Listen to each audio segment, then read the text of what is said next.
नमस्कार, सगरमाथा प्राइम समाचारमा स्वागत छ। म केशव शर्मा। नमस्कार, म प्रसन्न ढुङ्गाना। सगरमाथा प्राइम समाचार सुरु गरौँ प्रमुख समाचारबाट। कोरोना संक्रमणका कारण थप 11 जनाको मृत्यु। आज 838 जना संक्रमित थपिए। पछिल्लो 24 घण्टामा 250 जना निको भए। बढ्दो कोरोना संक्रमणका कारण यसपालिको तीज प्रभावित। हिन्दू महिलाहरूको पूजा अर्चना र नाचगान घरमै सीमित। बाराको लालवन क्षेत्रको 10 बिघा भन्दा बढी जमिन व्यक्तिको कब्जामा। 10 हेक्टर भन्दा बढी नदी उकास जमिन समेत अतिक्रमणको जोखिममा। स्थानीय प्रशासन मौन। विश्वभर कोरोना संक्रमितको संख्या 2,29,00,000 नाग्यो। 7,97,700 बढीको मृत्यु। 1,55,46,000 बढी निको भए। र आइपिएल क्रिकेटका लागि 3 टोली युएई पुगे। सेप्टेम्बर 19 बाट प्रतियोगिता सुरु हुने।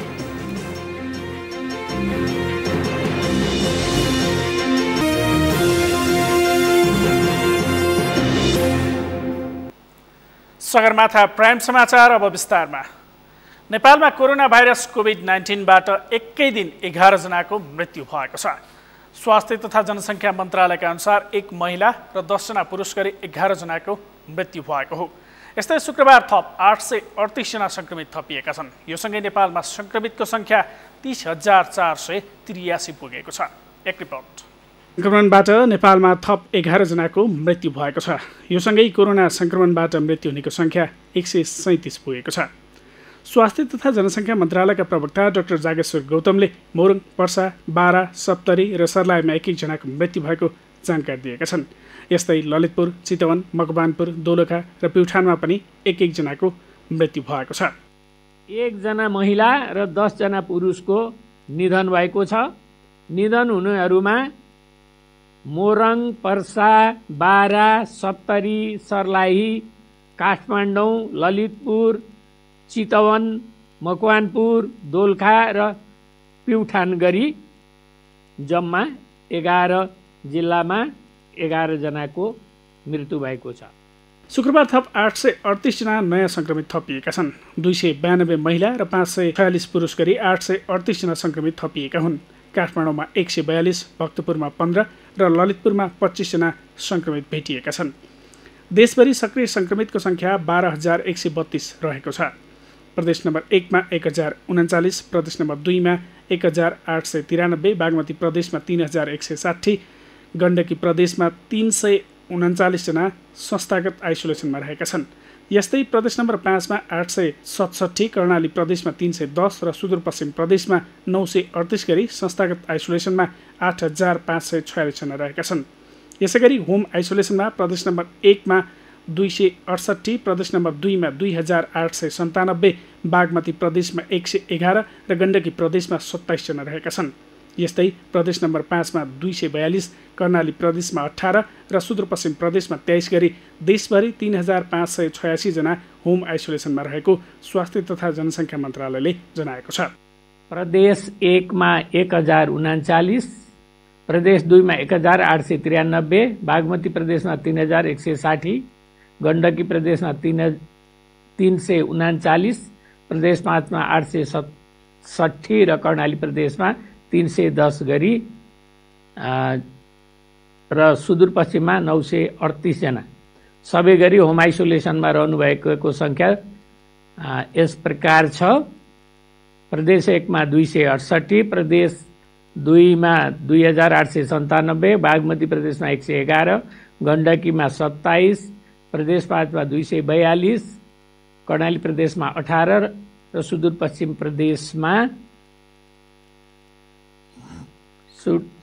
प्रदेशमा 23 गरी जम्मा 3,586 छ।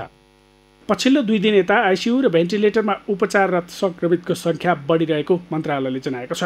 प्रदेश नम्बर 1 मा 16, प्रदेश नम्बर 2 मा 46, बागमती प्रदेशमा 52, गण्डकी प्रदेशमा 6 र प्रदेश नम्बर 5 मा 13 गरी 133 जना संक्रमित आइसियुमा उपचाररत रहेका छन्। यस्तै बागमती प्रदेशमा 15 जना संक्रमित भेन्टिलेटरमा उपचाररत रहेका छन्। आज 250 जना संक्रमित निको भएर घर फर्किएका छन्। सगरमाथा टेलिभिजनका लागि केशव शर्मा, काठमाडौँ। सरकारले कोरोना भाइरसको पीसीआर परीक्षणका लागि अहिलेसम्म 3 अर्ब रुपियाँभन्दा बढी रकम खर्च भएको जनाएको छ। आज आयोजित पत्रकार सम्मेलनमा स्वास्थ्य मन्त्रालयका प्रवक्ता डाक्टर जागेश्वर गौतमले हालसम्म पीसीआर परीक्षणका लागि सरकारले 3 अर्ब 18 करोड 94,44,500 रुपियाँ खर्च गरेको जानकारी दिनुभयो। हालसम्म 5,79,879 जनाको पीसीआर परीक्षण भएको उहाँले बताउनुभयो। प्रवक्ता गौतमले एकजना संक्रमित भेट्टाउन सरकारले 1,04,630 रुपियाँ खर्च गरेको पनि बताउनुभयो। प्रवक्ता गौतमले एकजनाको पीसीआर परीक्षण गर्नका लागि पीपीई सिट बाहेक प्रयोगशालामा मात्रै 5,500 रुपियाँ खर्च हुने जानकारी दिनुभयो। यस्तै आइसियुमा राखेर उपचार गर्दा झनै बढी खर्च हुने उहाँले बताउनुभयो।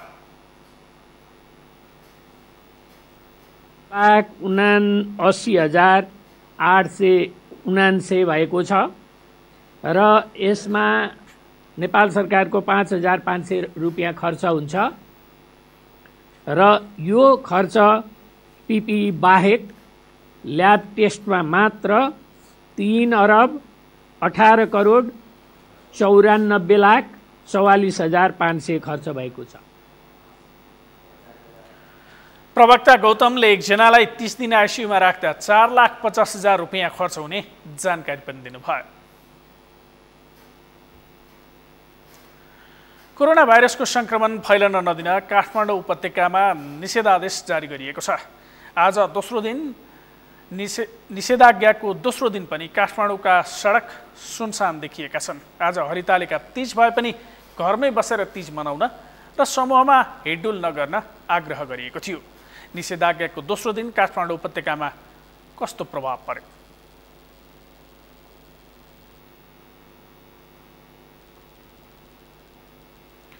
सरकारले भदौ 3 गते राति 12 बजेबाट लागू गरेको निषेधाज्ञासँगै उपत्यका प्रवेश गर्ने पूर्वी नाका सागा सुनसान बनेको छ। सरकारले गरेको लकडाउनका समयमा समेत दैनिक सयौं सवारी साधन हुने यो नाकामा निषेधाज्ञा जारीपछि सुनसान बनेको हो। उपत्यकामा निषेधाज्ञा लागू भएपछि नाकाबाट अत्यावश्यक सामग्रीहरू, खाद्यान्न, औषधि, तरकारी, स्वास्थ्य सामग्री बोकेर आएको सवारी साधनलाई मात्र प्रवेश गर्न दिइएको छ। अत्यावश्यक बाहेक अन्य सामग्री लिएर उपत्यका प्रवेश गर्ने क्रममा रहेका सवारी साधनलाई फिर्ता पठाइएको छ। काठमाडौँ उपत्यकामा कोरोना संक्रमण बढेपछि उपत्यकाका तिनै जिल्लाका प्रमुख जिल्ला अधिकारीको बैठकले भदौ 3 गते राति 12 बजेदेखि भदौ 10 गते राति 12 बजेसम्मका लागि निषेधाज्ञा जारी गरेको थियो। यस्तै कोरोना त्रासले तीजमा चेलीहरूलाई घरभित्रै सीमित गरिदिएको छ। कोरोना त्रासका कारण बर्दियाका धार्मिक स्थलहरू पनि सुनसान देखिएका छन्। बर्दियाबाट मुरली गुडियाको रिपोर्ट। बर्दियाका विभिन्न धार्मिक स्थल तथा मठ मन्दिरहरू तीजमा सुनसान देखिएका छन्। विभिन्न जिल्लामा स्थानीय प्रशासनले निषेधाज्ञा जारी गरेपछि नेपाली चाडपर्वको रौनक पनि हराएको छ। तीजको दिन गुलरियाका मन्दिरहरूमा हुने भिडभाड तथा सांस्कृतिक कार्यक्रम पनि बन्द छन्।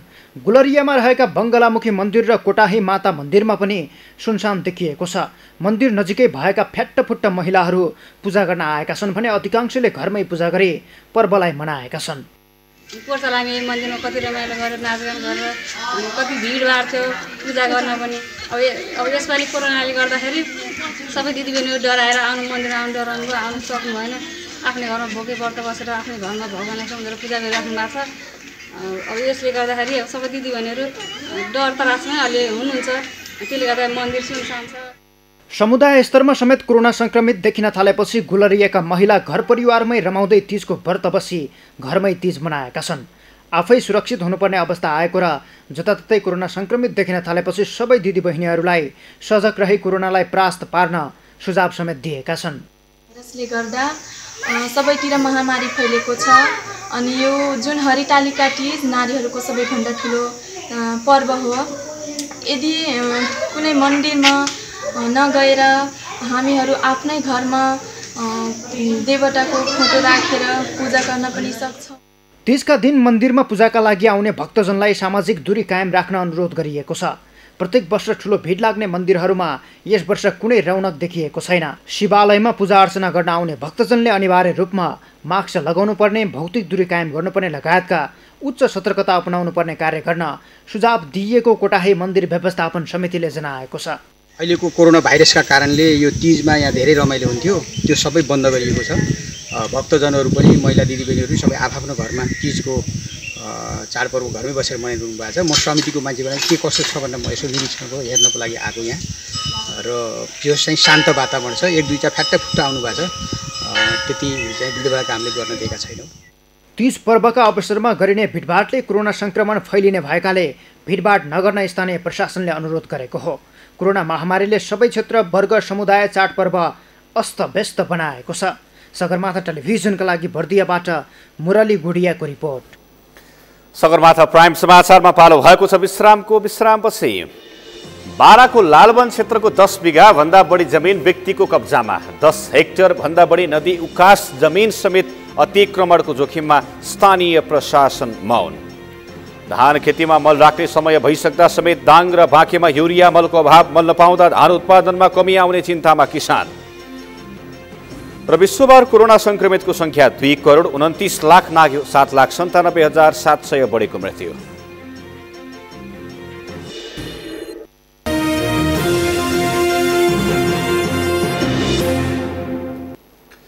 विश्रामपछि सगरमाथा प्राइम समाचारमा पुनः स्वागत छ। अब बाँकी समाचार। बाराको निजगढ नगरपालिका 10 लालवन क्षेत्रको जग्गा व्यक्तिको कब्जामा परेको छ।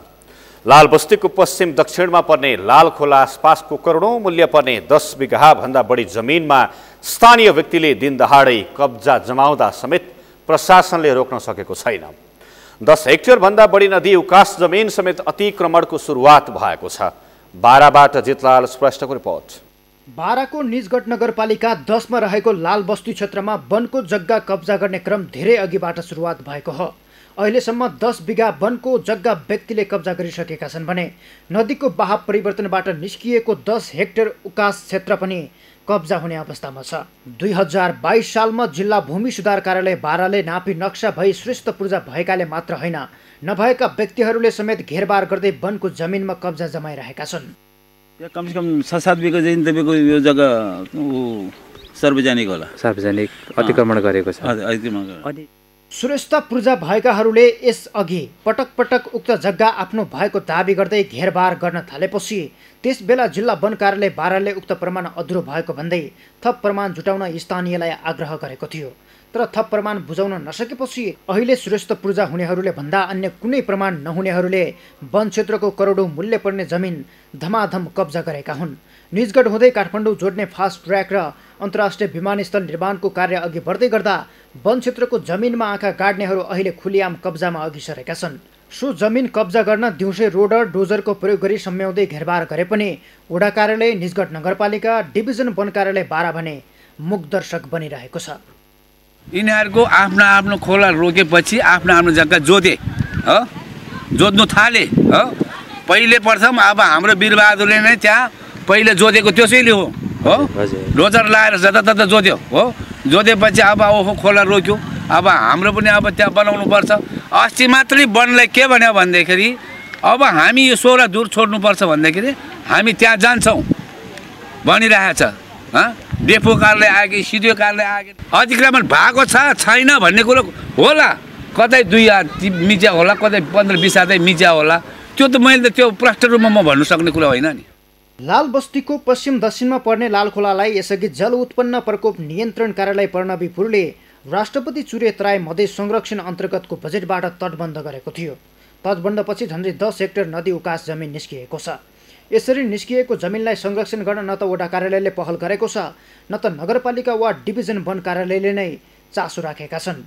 2050 सालभन्दा अघि त्यहाँ रहेका घरहरूलाई त्यसबेला खोलाको बाढी बस्तीमा पस्ने त्रासले साबिकको रतनपुरी 9 लाल पूर्वतर्फको खुल्ला चौरमा सुरक्षित बस्नका लागि जग्गा दिएपछि उनीहरू त्यहाँ बसेका थिए।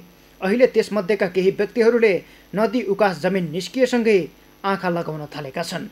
तत्कालीन जिल्ला वन कार्यालय बाराले सो जमिनको आफ्नो भएको दाबी गर्नेहरूलाई थप प्रमाणपत्र जुटाउन आग्रह गरे पनि थप प्रमाण नभएकाले उनीहरूलाई प्रमाण बुझाउन समेत तयार भएनन्। सोही वडामा 2057-58 मा तत्कालीन जिल्ला वन कार्यालय बाराले करिब 40 हेक्टर वन क्षेत्रमा वृक्षारोपण गरे पनि केही समयपछि स्थानीय बिरुवा मासेर बस्ती बसाएका छन्। 57 र 58 मा तपाईको हाम्रो वनले तपाईको सिमरा वनले तपाईको वृक्षारोपण गरेको छ 140 हेक्टरमा। अनि त्यसैमा उनीहरूले घरफर गरिरहेछ। त्यही मान्छेले फेरि तपाईँ यहाँ उ गरिरहेछ। हामीले तपाईँको भोलि पर्सि अनि सरले त भन्यो नि अब हामी यो छ नि यो अहिले हाम्रो यो समुदाय वन भर्खर सुरु गरेको छ सरले। त्यो समुदाय वन सुरु गरेपछि अनि तपाईँ सबै यो सिमाना भन्नुपर्दा मैले सबै थाहा छ।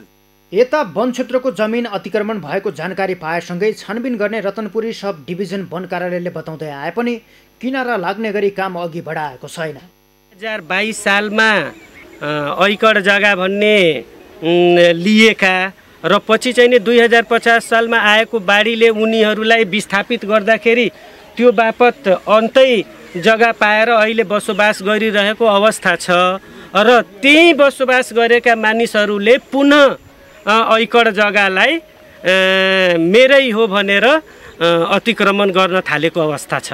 ऐकड जग्गा लगायत अरू जग्गाहरू पनि अतिक्रमण गर्ने सम्भावना छ, तर त्यसको यथार्थ तथ्याङ्क हामीसँग छैन र त्यसको बारेमा हामी स्थानीय निकाय, स्थानीय बासिन्दा र जिल्ला प्रशासन कार्यालय, डिभिजन वन कार्यालय बारासँग समन्वय गरेर हामी यसको लागि छानबिन गर्ने क्रममा छौँ।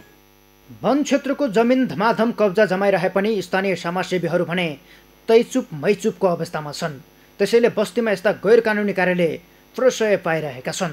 सगरमाथा टेलिभिजनका लागि भाराबाट जितलाल श्रेष्ठको रिपोर्ट। सङ्खुवा सभा सदरमुकाम खाँदबारीको हिमालय किरण क्याम्पसमा रहेको आइसोलेसनको स्वास्थ्य सामग्री नै चोरी भएको छ। अस्पताल प्रशासनका अनुसार आइसोलेसन प्रयोगका लागि राखिएका सामग्री बिहिबार राति तोडफोडपछि चोरी भएको हो। करिब 15 लाख बराबरको सामग्री चोरी भएको अस्पतालका सूचना अधिकारी सुजता पौडेलले जानकारी दिनुभयो। उहाँका अनुसार 70वटा PP set, patient monitor, suction machine, oxygen divider लगायतका सामग्री चोरी भएका हुन्। अहिले आइसोलेसनमा 3 जना कोरोना संक्रमित उपचार गरिरहेको अस्पतालका प्रशासन प्रमुख दिपेश प्रष्टले बताउनुभयो। तोडफोडपछि नयाँ स्वास्थ्य सामग्री लगेर 3 जना कोरोना संक्रमितलाई राखिएको उहाँले जानकारी दिनुभयो। प्रहरीले चोरी र तोडफोडमा संलग्नको खोजी गरिरहेको जनाएको छ। इलामको सिमानाका पशुपतिनगरबाट अवैध रूपमा भारतबाट भित्र्याइँदै गरेको 3 लाख रुपैयाँ भन्दा माथि मूल्यको सामान बरामद भएको छ। सीमा सुरक्षाका लागि खटिएको सशस्त्र प्रहरी बलको टोलीले विशेष सुराकीको आधारमा सामान बरामद गरेको जनाएको छ। सीमा नाकामा तस्करी तथा अवैध कारोबार बढिरहेकाले सशस्त्रले सतर्कता बढाएको हो। सशस्त्रको टोलीले मोबाइलको पार्ट्स, गाडीका पार्ट्स सहितका सामग्री लुकाएर ल्याउँदै गर्दा बरामद गरेको छ। सशस्त्र प्रहरी निरीक्षक नवीन खतेवडाका अनुसार सशस्त्रले बरामद गरिएका सामान पशुपतिनगर भन्सार कार्यालयमा बुझाइएको छ।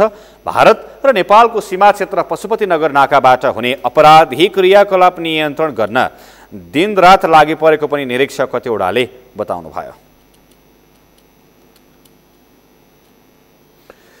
कञ्चनपुर सदरमुकाम महेन्द्रनगर स्थित सब्जी मण्डपमा निर्माण गरिएको पशु बधशाला सञ्चालनको तयारी भएको छ।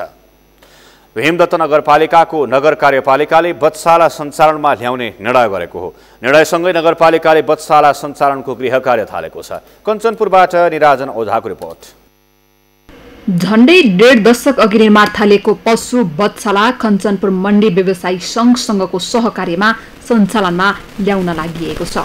बधशाला निर्माणपछि मासु कारोबार व्यवस्थित हुने अपेक्षा गरिएको छ। भीमदत्त नगरपालिका सहित अन्य सरकारी निकायको 50 लाख भन्दा बढी बजेटमा बधशाला निर्माण गरिएको हो। बधशालाका लागि भवन निर्माण पश्चात आवश्यक पर्ने खसी बोका र कुखुरा काट्ने मेसिन, सफाई गर्ने मेसिन, क्रेन, जेनेरेटर लगायतको उपकरण जडान गरिएका छन्। झण्डै 1.5 दशक अघि निर्माण थालेको बधशाला सञ्चालनमा आउने तयारी भएपछि व्यापारीहरू खुसी भएका छन्। बधशाला निर्माणपछि मासु कारोबार व्यवस्थित हुने तथा उपभोक्तालाई स्वच्छ र स्वस्थ मासु बेच्न पाउने उनीहरूको भनाइ छ। यो बधशाला सञ्चालन भएपछि यहाँको उपभोक्तालाई स्वच्छ किसिमको मासु चाहिँ उपलब्ध गर्न सक्छ। जुन अहिले नगरपालिकाले लक्ष्य लिएर यो भीमदत्त नगरपालिकाले चाहिँ यो बधशाला सञ्चालन गर्न अब 1 महिनाभित्रै सञ्चालन गर्ने भनेर जुन चाहिँ नगरपालिकाबाट अहिले कडाइको साथ जुन अहिले बधशाला तयारी अवस्थामा जुन भइरहेको अवस्था छ, यसले गर्दा यहाँका नागरिक आम उपभोक्ताहरू चाहिँ खुसी छन्। बधशाला सञ्चालनमा आउने तयारी भएपछि उपभोक्ताहरू पनि खुसी भएका छन्। बधशाला सञ्चालनमा आएपछि स्वच्छ मासु पाउने भएकाले छिट्टै सञ्चालनमा ल्याउनु पर्ने उपभोक्ताको भनाइ छ। बधशाला पनि स्वच्छ किसिमको मासु पाइने भयो, फ्रिजिङ सिजिङ गरेको सरसफाइ भएको मासु पाइन्छ, त्यही भएर समयमा सञ्चालन हुनु पर्यो।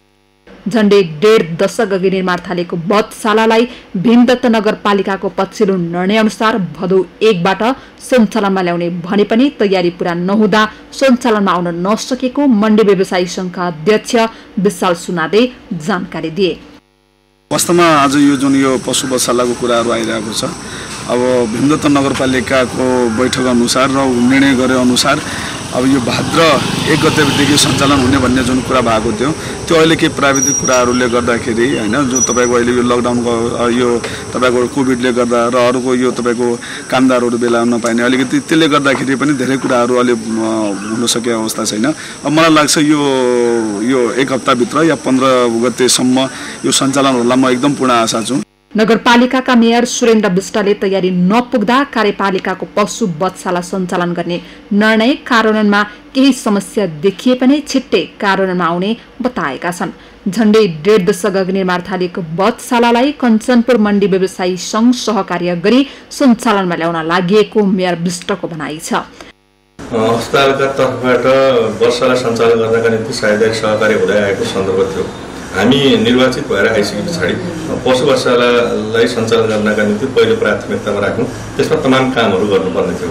पूर्वाधारका हिसाबले, आवश्यक पर्ने उपकरणका हिसाबले, त्यसको व्यवस्थापन कसरी लैजानुपर्छ भन्ने सन्दर्भमा सबै कुराहरूमा हामी अगाडि बढेको थियौँ। त्यसपछि सब्जी मण्डी जुन व्यवसाय समिति छ र उहाँसँग पनि सहकारी साझेदारीबाट अगाडि बढ्न सकिन्छ भन्ने नै हाम्रो जुन साझेदारीको अभियान थियो, त्यो अभियानलाई लगभग हामीले पुरा गरिसकेका छौँ। बधशाला निर्माणपछि मासु कारोबार व्यवस्थित हुने र उपभोक्ताले स्वच्छ ताजा मासु पाउने भएकाले छिट्टै सञ्चालनमा ल्याउन आवश्यक छ। अहिले सञ्चालनमा हतारो गर्ने भन्दा पनि पर्याप्त तयारी गरी सञ्चालनपछि समस्या नहुने ग्यारेन्टी पनि गर्न आवश्यक छ।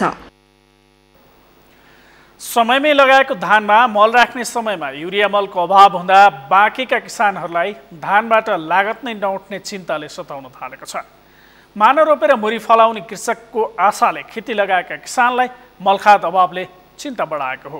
बाँकीबाट मधु पौडेलको रिपोर्ट। कृषकको उत्पादन वृद्धि गर्न आवश्यक मलखाद अभाव हुँदा बाँकीका किसानहरू खेतीबाट लागत नै नउठ्ने चिन्तामा परेका छन्। जिल्लाको जानकी गाउँपालिका 3 करमोहनाका कृषक वर्षभरि खाने र वर्षभरिको खर्च धान्ने उत्पादन गर्ने गरी धान लगाएका छन्। तर धानमा समयमै मलखादको व्यवस्था हुन नसके उत्पादनमा ह्रास आउने निश्चित छ। बाँकेका छिमेकी जिल्लाहरूमा कृषकहरूलाई मलखादको व्यवस्था स्थानीय प्रशासन तथा पालिकाहरूले गरिरहेको अवस्थामा बाँकेमा किन त्यस्तो हुन सकेन भन्दै किसानहरूप्रति प्रश्न गर्न थालेका छन्। धान रोप्नु अगावै बिउको अभावले कष्ट बेहोरेका किसानहरू कि त मल बिउ दिनपर्ने कि त कृषि कार्य नै बन्द गरिनपर्ने भन्दै कृषकहरू आक्रोशित बनेका छन्। अब अहिले मलखादको व्यवस्थापन चाहिँ कस्तो छ, जस्तै बर्दिया यही छिमेकी जिल्ला हाम्रो बर्दिया छ। बर्दियाको व्यवस्थापन कस्तो गरेका छन् भने भारतबाट इन्डियाबाट नै बकायदा त्यो नदीमा चाहिँ नाउमा राखेर मलखाद ल्याउने अनि पुलिस लगाएर नै सबैलाई दिइरहेछ। तर त्यो बर्दियाबाट बाँकेमा ल्याउन दिइरहेको छैनन् मलखाद फेरि, हैन, त्यस्तो समस्या छ। अब यो किसानले चाहिँ यहाँ बाँकेको प्रशासनले पनि त्यस्तो व्यवस्था गरिदिनु पर्यो। हामीलाई जसरी पनि मलखाद चाहियो। नेपाल सरकारले कृषकलाई आवश्यक पर्ने मलखादको व्यवस्थापन गर्ने जिम्मा दिएको छ। सरकारको नीति तथा कार्यक्रममा समेत समेटेर जनताको विश्वास लिने सरकारले कार्यान्वयनमा भने तदारुकता देखाएको छैन। त्यसैले बाँकेका केही कृषकहरू बाध्य भएर भारतीय बजारबाट गैर कानुनी ढङ्गले नेपाल भित्राइएको मल चरको मूल्य तिरेर किनिरहेका छन्। खेती हमारे पास ना है बाबू को बताइए है दीदी खाती यार इंडिया से लाए सके बेचत हैं, पहले ही ले जाते हैं, अपने लाओ बहुत नहीं है। अरे हुआ दिए थे यहाँ लाओ थे 17-18 में बेचे थे, वहाँ से 15 में लाओ थे, तो मजदूरी तो लेते हैं दिन भरी। मल नहुँदा कृषकहरू निकै समस्यामा छन्। मलखादका लागि निकै प्रयास गरेको भए पनि समयमै पाउन नसकेको भन्दै कृषकहरू निराश बनेका हुन्। खाद नहीं मिला, खाद का बहुत प्रयास कियागा, खाद भी नहीं मिला था। इंडिया जाओ, इंडिया से छोड़ लेते हैं। 1800, 1700, 2000 बोरिया मिला था। अब टाइम से नहीं मिलता, घास निकल के बाद हमके दवाई भी सही से नहीं मिला था यहाँ, तो क्या करा जाए, बहुत परेशानी है। खाद यहाँ कृषि में ले गए तो यहाँ कहीं भी नहीं 5 गते आई तो के बाद 25 गते आई वो नहीं आवा और डीलर वाले देत नहीं है खाद हमें भरे नहीं है। मल खादको व्यवस्थापनको जिम्मा लिएका सरकारी निकायहरू भने मल मौजाद नरहेकाले बिक्री वितरण नभएको भनेर ओठे जवाफ दिने गरेका छन्। कृषि सामग्री कम्पनी लिमिटेड शाखा कार्यालय बाँकेले आफूहरूलाई प्रदेश कार्यालय भैरहवा र केन्द्रीय कार्यालय काठमाडौँमा समन्वय गरिरहेको बताएको छ। आइरहेका छौँ र युरियाको हकमा हामीले चाहिँ हामीलाई पठाउने कार्यालय प्रदेश कार्यालय भैरवा र हाम्रो केन्द्र कार्यालय काठमाडौँमा हामीले समन्वय गरिरहेका छौँ र त्यो युरिया मलाई निकटमा आउने सम्भावना देखिएको छैन र केही ढिला गरी अवश्य प्राप्त हुन्छ। बाँकेमा पोटास र डिएपी मल मौजाद रहेको भए पनि यो सिजनमा नभई नहुने युरिया मल भने मौजाद छैन। कहिले बिउ नपाउने, पाएको बिउ पनि गुणस्तरहीन हुने किसानहरू अहिले मल अभावको समस्या झेलिरहेका छन्। देशलाई कृषि प्रधान भन्ने सरकारले नीति तथा कार्यक्रममा पनि कृषक केन्द्रित कार्यक्रम भएको भन्दै नागरिक झुक्क्याउने तर कार्यान्वयन गर्दा भने सधैँ कृषकहरू समस्यामा पर्ने नीतिले कृषि कार्यमा आम मानिसको आकर्षण घटिरहेको छ। कृषि नागरिक आकर्षण घट्न भनेको खाद्यान्नमा परनिर्भरता बढेर देश टाट पल्टिने खतरा हो। यसतर्फ सरकारले समयमै सचेत कदम उठाउन आवश्यक छ। सगरमाथा टेलिभिजनका लागि बाँकेबाट मधु पौडेलको रिपोर्ट।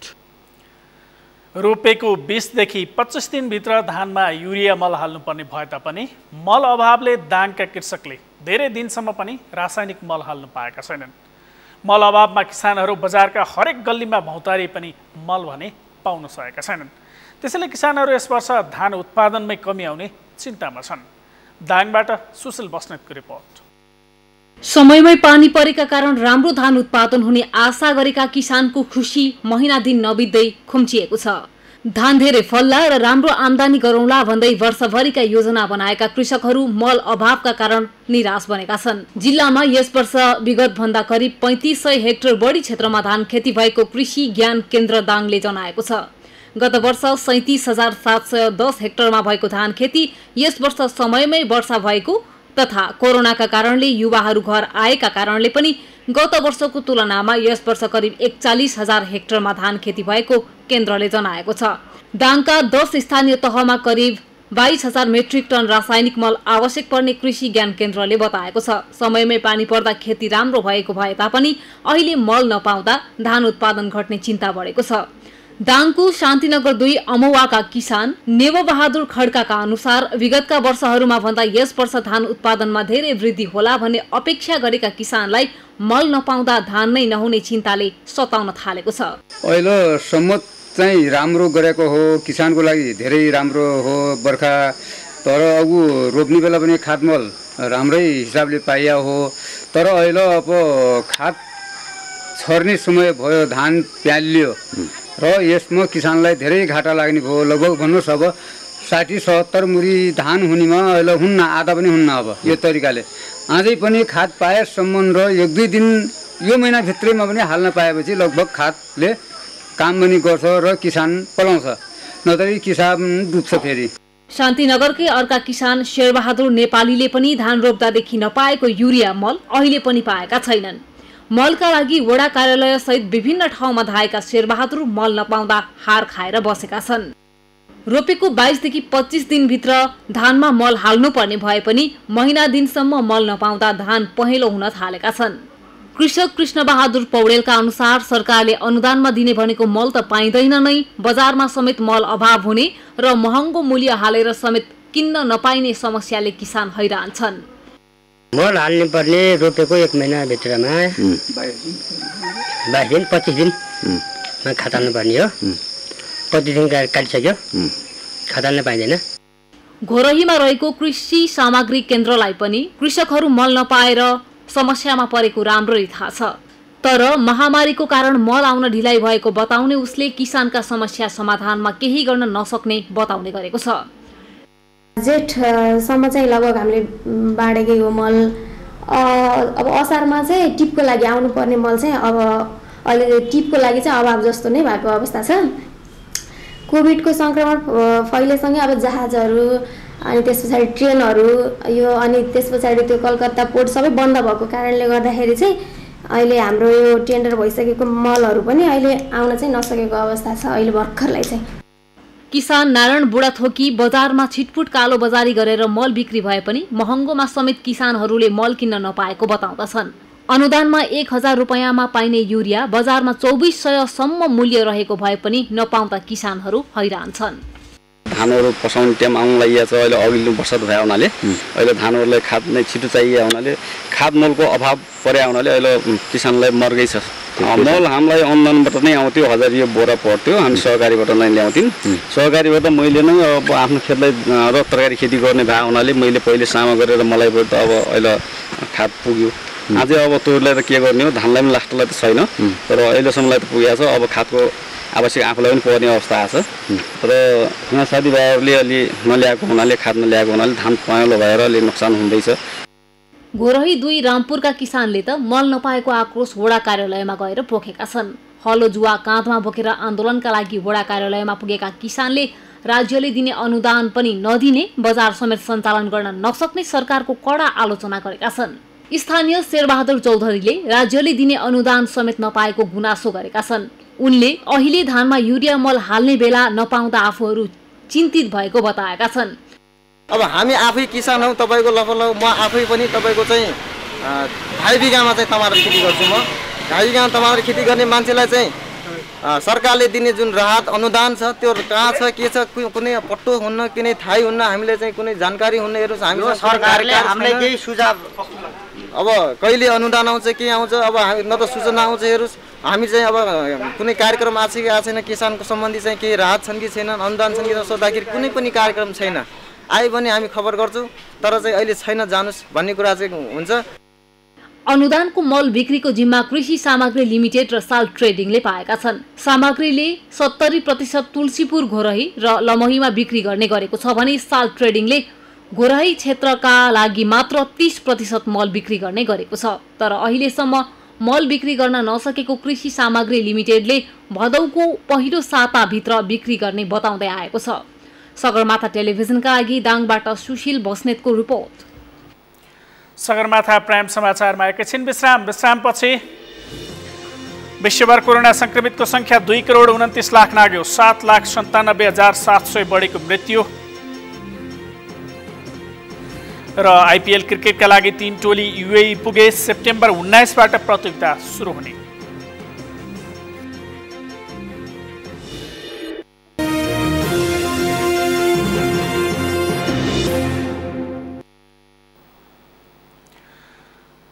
अब पालो अर्थ समाचारको। अर्थ समाचारका प्रायोजक हो आफ्नो विश्वास हो त्रिशक्ति सिमेन्ट। म्याग्दी सदरमुकाम बेनीको सिमानामा रहेको पर्वतको जलजला गाउँपालिका 4 मोहनचोकमा कृषकहरूले कृषि बजार सञ्चालन गरेका छन्। जलजला कृषक समूहले कृषि र पशुजन्य वस्तुको बजारीकरणका लागि स्थापना गरेको कृषि बजारमा कृषि उपजको खरिद बिक्री सुरु भइसकेको छ। म्याग्दीबाट सन्तोष गौतमको रिपोर्ट। कृषि उपजले बजार र मूल्य नपाउने तथा उपभोक्ताले महँगोमा किर्नुपर्ने समस्या हटाउन कृषि बजार सञ्चालन गरिएको हो। कृषकलाई बजार र उचित मूल्यका साथै उपभोक्तालाई सहज र सुलभ मूल्यमा गुणस्तरीय कृषि वस्तु उपलब्ध गराउन जलजलाका 9वटै वडाका कृषकहरू मिलेर बजार सञ्चालनमा ल्याएका हुन्। उत्पादन गरेर यहाँ पठाइसकेपछि उसले आफ्नो चाहिँ रकम अथवा चाहिँ त्यो कृषि उपजको चाहिँ रकम मूल्य लिन्छन्। दोस्रो चरणमा चाहिँ यहाँबाट हामीले फेरि बजारीकरण गर्दाखेरि बचेको नाफा पनि कृषकको चाहिँ वार्षिक मुनाफाको आधारमा चाहिँ हामीले रिटर्न गर्छौँ। यो हिसाबले चाहिँ हामीले हाम्रो क्षेत्रको सबै ठाउँमा चाहिँ भूगोल अनुसार जमिन अनुसार चाहिँ जे कृषि उपजहरू चाहिँ हामीले यहाँ उत्पादन गर्न सक्छौँ त्यसको खोजी गर्नेछौँ। उत्पादनलाई चाहिँ हामीले अधिकतम रूपमा चाहिँ बढाउनेछौँ। सरकारी निकाय गैर सरकारी निकायसँग चाहिँ हामीले समन्वय गर्नेछौँ र हाम्रो क्षेत्रमा चाहिँ कृषि उपज सम्बन्धी पूर्ण आत्मनिर्भर बनाएर हामीले चाहिँ तमाम युवाहरू तमाम घरहरूलाई चाहिँ हामीले स्वरोजगार बनाउने महान उद्देश्यका साथ हामी कार्य गर्छौँ। बजारमा कृषकले ल्याएको तरकारी सङ्कलन गरेर बेने, कुस्मा र बागलुङको बजारमा पठाउन थालिएको हो। कृषि बजार सञ्चालन भएपछि डोकामा तरकारी बोकेर व्यापारीका दैलो चाहर्नुपर्ने कृषकहरूको बाध्यता हट्नुका साथै समयको समेत बचत भइरहेको छ। बोकेर जाने म बेनीमा अब बजार घुम्नुपर्ने एउटा बाध्यता थियो मान्छेलाई भने त्यसबाट अब हटेको छ भने एकै ठाउँमा दिन पाइयो। यहाँ त तरकारी अब पहिला थोरै उत्पादन गरिन्थ्यो भने नजिक भएपछि धेरै उत्पादन गरिन्छ। मूल्य केमा भनेको तपाईँको बेनीमा ल्याएर त्यो फुटकर 1-2 किलो बेच्नुभन्दा अलिकति ठाउँमा ल्याउँदाखेरि अलिकति मूल्य पनि यहाँ पुरा धेरै लाउने हिसाबले र धेरै तरकारी पटक जाने हुन्छ। वडा स्तरमा गठन भएको समूहको उपसमितिले समन्वय गरेर कृषि बजारमा सामान पठाउने गरेका छन्। 3 करोडको शेयर पुँजी भएको कम्पनी बनाउने गरी शेयर सङ्कलन सुरु गरिएको अध्यक्ष आचार्यले बताए। 300 भन्दा बढी कृषकहरूलाई समूहमा आबद्ध गराइएको समूहले 20 वर्ष कृषि बजार सञ्चालनका लागि 8 रोपनी जग्गा भाडामा लिएको छ। करिब 60 लाखको लागतमा कृषि बजारको संरचना पनि तयार पारिएको छ। 13वटा यो कलेक्सन सेन्टरको लागि निवेदन दिनका लागि आह्वान गर्नुभयो। त्यसपछि हामीले क्षेत्रीय कृषि विकास निर्देशनालय पोखरामा हामीले आवेदन हालेपछि त्यो पर्यो। त्यसमा लगभग 32.5 लाखको योजनामा 15% युजर कन्ट्रिब्युसन र बाँकी लगभग 27.5 लाख जति चाहिँ क्षेत्रीय कृषि निर्देशनालय पोखराबाट हामी यो भवन अनि यो सटरहरू यिनीहरू हामी निर्माण गऱ्यौँ। त्यसपछि हामी गाउँपालिकाबाट पनि कृषि र पशुबाट 15 लाख रुपियाँ हामीलाई अनुदान दिनुभयो, जसबाट हामीले एउटा बाख्राकोट निर्माण गऱ्यौँ, 3वटा कोठा बस्ने आवास निर्माण गऱ्यौँ अनि एउटा टोयलेट बाथरुम र खसीको लागि बच्चाला निर्माण गऱ्यौँ र हामी अहिले अझै पनि यो निर्माणको चरणमै छौँ। समूहलाई घेराबार र पर्खाल निर्माण गर्न जलजला गाउँपालिकाले 12,75,000 सहयोग गरेको छ भने समूहले 2,25,000 रुपैयाँ लगानी गरेको छ। जलजला गाउँपालिकाको नागलीवाङ, बनौ, धाइरिङ, साडिजा, लेकफाट, मल्लाच र बाँसखर्क तरकारी, सुन्तला जात फलफूल र आलु खेतीको पक्केड क्षेत्र हो। यहाँका कृषकहरूले व्यवसाय गाई भैँसी, बाख्रा र कुखुरा पालनको व्यवसाय मार्फत आम्दानीको स्रोत बनाएका छन्। कृषि बजारलाई प्रभावकारी बनाउन सकेमा कृषक र उपभोक्ता दुवै फाइदामा जाने अवस्था छ। यस्तो कामलाई सबै तहका सरकारले आफ्नो क्षमता र पहुँच अनुसार बढावा दिन आवश्यक छ। सगरमाथा टेलिभिजनका लागि म्याग्दीबाट सन्तोष गौतमको रिपोर्ट। हामी सगरमाथा प्राइम समाचारको अन्त्यमा छौं। अन्त्यमा प्रमुख समाचार फेरि एकपटक। कोरोना संक्रमणका कारण थप 11 जनाको मृत्यु। आज 838 जना संक्रमित थपिए। पछिल्लो 24 घण्टामा 250 जना निको भए। बढ्दो कोरोना संक्रमणका कारण यसपालिको तीज प्रभावित। हिन्दू महिलाहरूको पूजा अर्चना र नाचगान घर घरमै सीमित। बाराको लालवन क्षेत्रको 10 बिघा भन्दा बढी जमिन व्यक्तिको कब्जामा। 10 हेक्टेयर भन्दा बढी नदीउकास जमिन समेत अतिक्रमणको जोखिममा। स्थानीय प्रशासन मौन। विश्वभर कोरोना संक्रमितको संख्या 2,29 लाख नाग्यो। 7,97,700 बढेको मृत्यु। र आइपिएल क्रिकेटका लागि 3 टोली युएई पुगे। सेप्टेम्बर 19 बाट प्रतियोगिता सुरु हुने।